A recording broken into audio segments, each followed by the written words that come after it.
Where does trust fit into that? What enables Mary to trust in the face of these really challenging circumstances? If distrust often shows up in behaviors of trying to hide vulnerability, of trying to curate a story that presents us in the way we want to be seen, maybe Mary's ability to trust has something to do with her capacity to instead let a narrative unfold, to not force it, to not try to tell it what it is that she wants it to do so she'll be seen a particular way, but to instead let the story emerge as she brings her full self, as she brings her honest self. Mary is willing to let go of controlling the narrative. I think that's part of what's going on in our passage. And another thing that is just as amazing to me is that as we see Mary interacting with the God of the universe, that God isn't free of vulnerability either.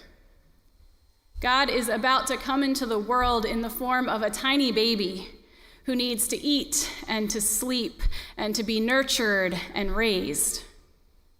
God is about to take on the vulnerability of a baby who is dependent on its mother to survive. And so God's invitation to Mary is actually one of giving Mary power over the life of Jesus. It's one of inviting her to step into her capacity to have an active role in what it is that God is doing in the world.